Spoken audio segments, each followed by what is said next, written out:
আসসালামু আলাইকুম। ইব্রাহিম জাদরানরা ১৭৭ রান করে আর আমরা এখনো শিখি।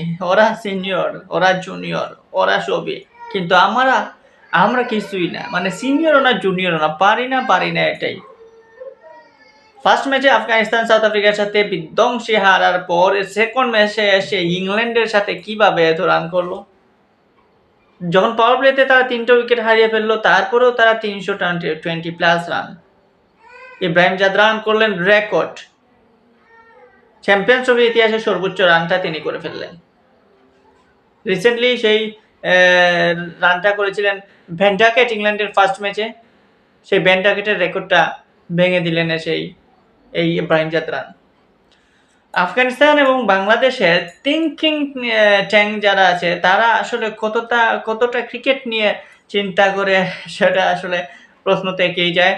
আমাদের বিসিবির সাবেক অ্যানালিস্ট শেখ মহসিনের তার যে উক্তিগুলা দেখবেন বাংলাদেশ হারার পেছনে যে কয়েকটা দোষ, যে কয়েকটা ভুল তিনি স্পষ্ট বলে দিয়েছেন। তার মধ্যে অন্যতম হচ্ছে বাংলাদেশের যারা থিঙ্ক ট্যাঙ্কার রয়েছে তাদের চিন্তা ভাবনাটা। কতজন যোগ্য চিন্তা ভাবনা করে? আমরা অন্যভাবে দেখি। আফগানিস্তানের থিঙ্ক ট্যাঙ্ক দেখেন।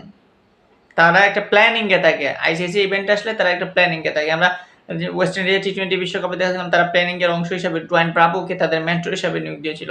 এবার চ্যাম্পিয়ন্স ট্রফি পাকিস্তানে সেই হিসাবে তারা ইউনুস খানকে তারা মেন্টর হিসাবে নিয়োগ দিয়েছে।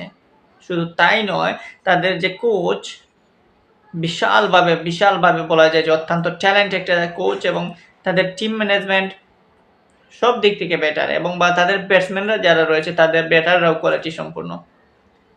রহমানুল্লাহ গুরবাজের মতো ওয়ার্ল্ড ক্লাস ব্যাটার রয়েছে যে রহমানুল্লাহ গুরবাজ ফ্লপ হলেই যখন না পারেন তখনই কিন্তু একটা ব্যাটসম্যান দাঁড়িয়ে যায়। আজ ইব্রাহিম জাদরানের দিকে তাকান। ইব্রাহিম জাদরানকে তাদের আফগানিস্তানের বিরাট কোহলি বলা হয়। সেই ইব্রাহিম জাদরানের দুর্দান্ত খেলা। রিসেন্টলি আন্ডার-19 খেলে আসা সাদিকুল্লাহ আতাল কি ধরনের ব্যাটার, দুর্দান্ত। মোহাম্মদ নবীর কথা যদি আসি, যে মোহাম্মদ নবী এবারের চ্যাম্পিয়ন্স ট্রফিতে সবচেয়ে বয়স্ক প্লেয়ার। সেই মোহাম্মদ নবী গুরুত্বপূর্ণ সময়ে এসে ইব্রাহিম জাদরানের সাথে যে একটা পার্টনারশিপ করলেন, যে একটা নক দিলেন, দুর্দান্ত 30+ ইনিংস খেললেন, তাতে আপনার কি মনে হয় তিনি কি আসলে বুড়ো হয়ে গেছেন? তিনিও তো অভিজ্ঞতা সম্পন্ন, তিনিও তো সিনিয়র প্লেয়ার। তিনি যদি দায়িত্ব নিতে পারেন তাহলে আমাদের যে তথাকথিত সিনিয়র প্লেয়াররা রয়েছে তারা কেন পারে না? টোটালি মেন্টালির এখানে প্রবলেম। বাংলাদেশ এবং বাইরের দেশ যারাই রয়েছে, আফগানিস্তান বলবেন অন্য দেশ বলেন, তাদের ব্যাটারদের সাথে আমাদের মেন্টালিটির অনেক প্রবলেম এবং আমাদের যে প্র্যাকটিস, সেই প্র্যাকটিসটা আসলে আমরা মন দিয়ে হয়তো করি না। আমরা শুধুমাত্র যে আমরা যে ওটো চয়েজের উপর বিশ্বাস রেখে আমরা এগিয়ে যাই।